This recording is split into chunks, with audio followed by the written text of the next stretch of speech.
कई लोगों के लिए वो एक खूबसूरत रहस्य थी। एक बॉलीवुड दीवा जिसने अपने बोल्ड किरदारों के साथ स्क्रीन को रोशन किया। 70 और 80 के दशक की ऐसी अदाकारा जो बॉलीवुड की ग्लैमरस अदाकाराओं में से एक थी। जवान जाने मन हसीन दिलरुबा मिले तो दिल जवा निसार हो गया। खूबसूरत अदाकारा जो अपने को स्टार के साथ रिश्तों के लिए चर्चा में रही।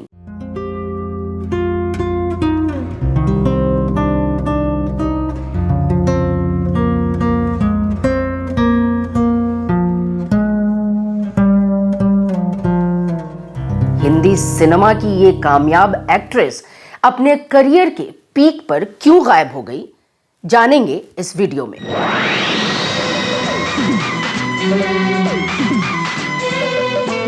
जी हां, आज जिनकी बात यहां होगी वो बॉलीवुड की फैशन आइकन थी।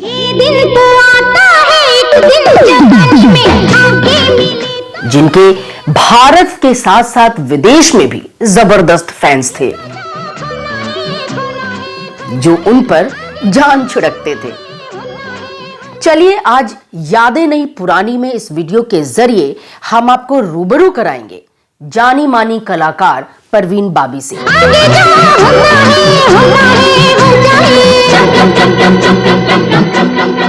परवीन बाबी का जन्म 4 अप्रैल 1949 में जूनागढ़ गुजरात में हुआ।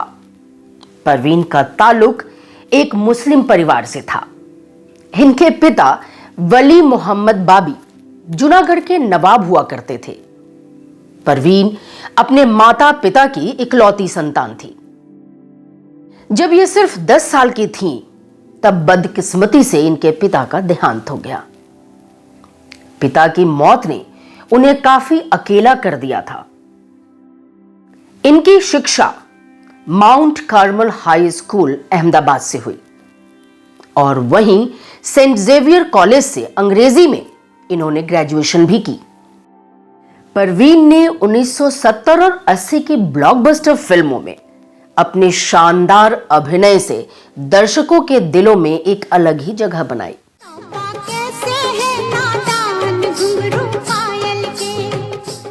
इन्होंने 60 से भी ज्यादा फिल्मों में काम किया और उस जमाने के बेहतरीन अभिनेताओं के साथ काम किया।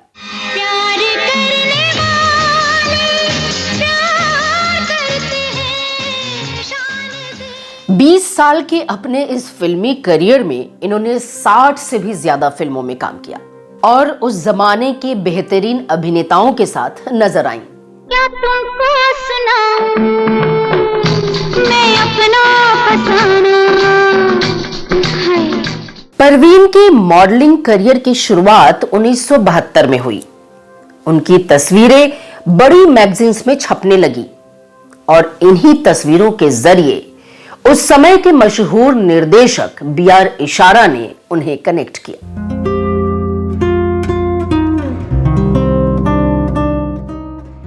वो इनकी खूबसूरती और वेस्टर्न लुक्स के दीवाने हो गए।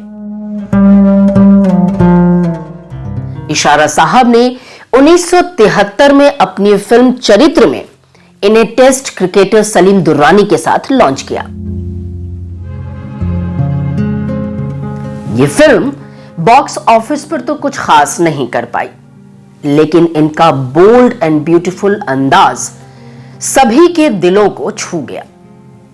फिर चाहे वो निर्माता हो, निर्देशक हो या कोई दर्शक, परवीन को इतना पसंद किया गया कि इनके लिए फिल्मों की लाइन लग गई। आदमी जो कहता है, आदमी जो सुनता है, जिंदगी भर वो सदा। और फिर इतिहास रचा गया। सन 1976 में टाइम मैगजीन के कवर पेज पर पहली बार एक बॉलीवुड हीरोइन को जगह मिली थी।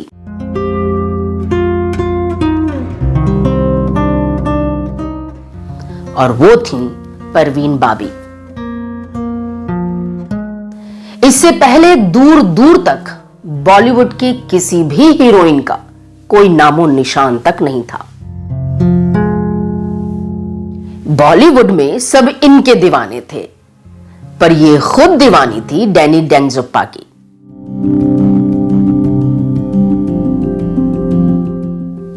इन दोनों का प्यार ज्यादा दिन तक तो नहीं चल पाया और ये दोनों जल्द ही अलग हो गए।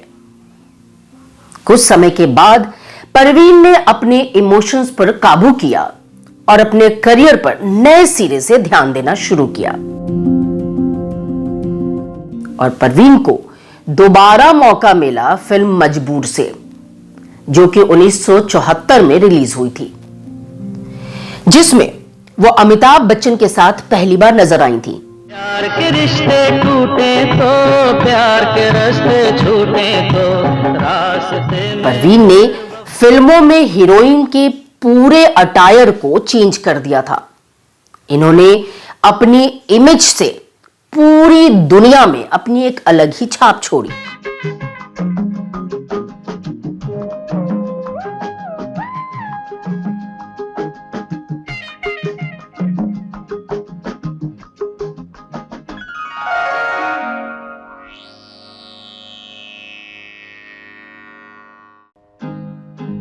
और उसके बाद तो बॉलीवुड में कई अभिनेत्रियों ने बोल्ड सीन्स दिए।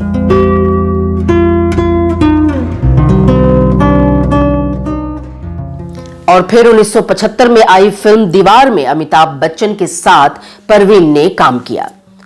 इस फिल्म में परवीन के जबरदस्त बोल्ड किरदार को दर्शकों ने खूब पसंद किया।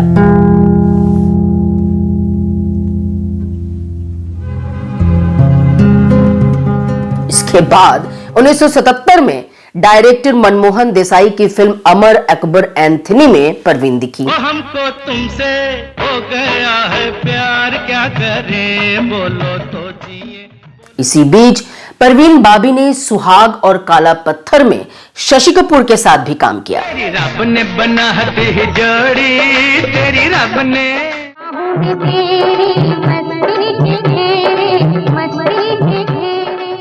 और 1989 में आई फिल्म शान में भी परवीन ने अपनी अदाओं से दर्शकों का दिल जीता।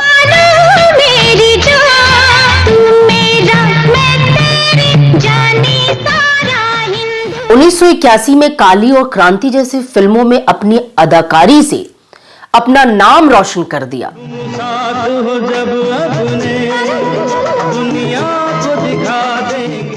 जब से तुमको देखा देखा ही करते हैं, कुछ बतलाओ इसको क्या कहते हैं।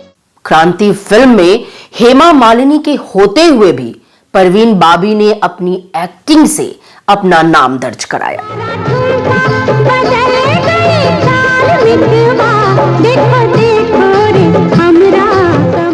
क्रांति फिल्म का वो गाना कौन भूल सकता है।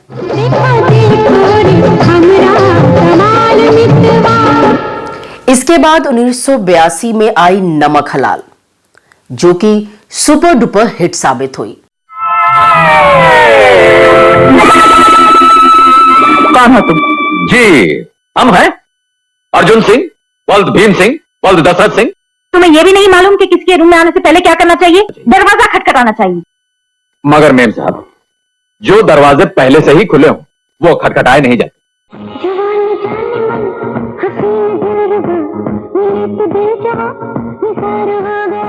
बेहतरीन गानों और मल्टी स्टारर इस फिल्म में परवीन बाबी का रोल खूब सराहा गया। शशि कपूर और परवीन बाबी की जोड़ी को पर्दे पर एक बार फिर दर्शकों ने खूब पसंद किया।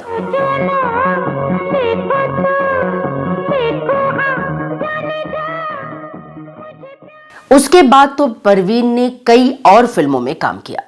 महान, बॉन्ड 303, अविनाश, अर्पण, देश प्रेमी, द बर्निंग ट्रेन, 2 और 2 5, काला पत्थर, मेरी आवाज सुनो और खुददार जैसी न जाने कितनी ही फिल्मों में परवीन बाबी ने अपना परचम लहराया।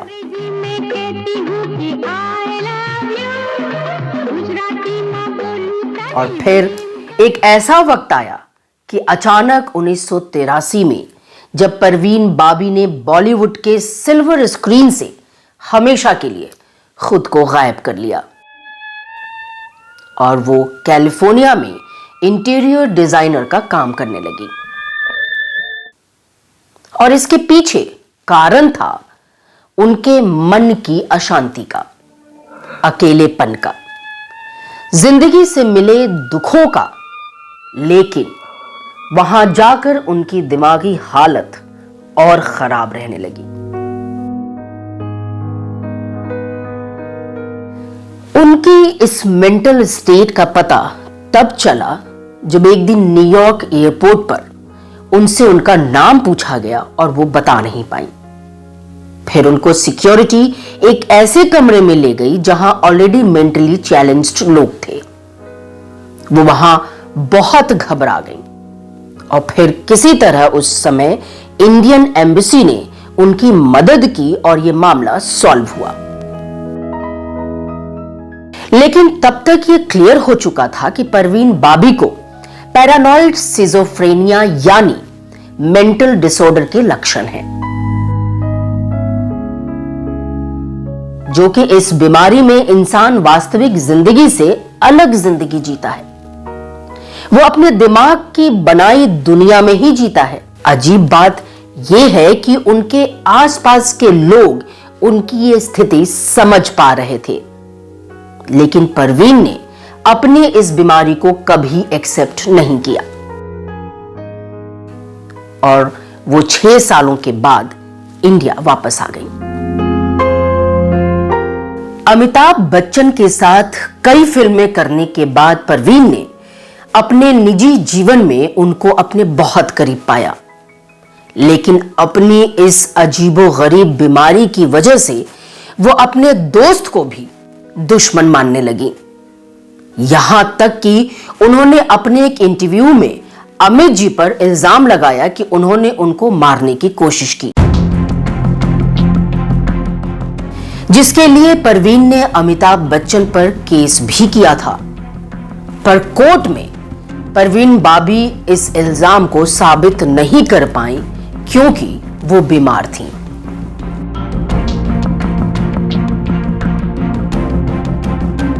कहा जाता है कि हमेशा परवीन को यह लगता था कि कोई उन्हें मार देगा। इसी वजह से वो लोगों से दूरियां बनाकर रखती थीं और मिलती भी थीं तो अपने जुहू वाले फ्लैट पर, जहां उन्होंने काफी अलग तरह के अरेंजमेंट्स कर रखे थे। और उनसे मिलने जो भी आता या वो किसी से बात करती थी तो वो उसे रिकॉर्ड करती थी। कहा जाता है कि आज भी महाराष्ट्र सरकार के पास ये रिकॉर्डिंग्स सुरक्षित रखी हुई हैं। वैसे तो इनका नाम कई नामी गिरामी लोगों से जोड़ा गया और इनके दीवानों की लिस्ट काफी लंबी थी। बॉब क्रिस्टो, जो एक ऑस्ट्रेलियन थे, परवीन से मिलने के चक्कर में वो मुंबई आकर बस गए। कबीर बेदी उनके ऐसे दीवाने थे कि कहा जाता है कि वो दोनों 70 के दशक में लिव इन रिलेशनशिप में रहते थे। लेकिन परवीन की मेंटल स्टेट की वजह से उनके रिश्ते में भी करवाहट पैदा हो गई। और एक और रिश्ता जो परवीन के साथ जोड़ा जाता रहा वो था महेश भट्ट के साथ। उन्होंने एक इंटरव्यू में अपने और परवीन बाबी के रिश्ते को एक्सेप्ट करते हुए कहा कि आज जो मैं हूं सिर्फ और सिर्फ परवीन की वजह से हूं। महेश भट्ट ने अपनी पहली पत्नी तक को तलाक दे दिया था। एक किस्से का जिक्र मैं यहां जरूर करना चाहूंगी। एक बार की बात है कि परवीन अपने कमरे में एक चाकू के साथ बैठी थी। महेश जी ने पूछा, ये क्या है परवीन? तो परवीन ने कहा, यहां कुछ ऐसा है जो मुझे मार देगा। महेश भट्ट ये सुनकर बहुत परेशान हुए। यहां तक कि 1982 में महेश भट्ट ने एक फिल्म की कहानी लिखी थी जिसका नाम था अर्थ। और यह माना जाता है कि यह फिल्म की कहानी थी महेश भट्ट और परवीन बाबी की जिंदगी की। महेश भट्ट ने परवीन की इस हालत को देखकर उनका इलाज भी करवाया, लेकिन एक दिन अचानक परवीन महेश भट्ट को बिना बताए न जाने कहां गायब हो गई। उनका अंत बहुत दुखद था। अपनी मेंटल स्टेट की वजह से वो अल्कोहलिक हो गई थी और अंत में उन्हें डायबिटीज और गैंग्रीन जैसी बीमारियों ने घेर लिया और एक दिन वो इस दुनिया से अलविदा कर गई।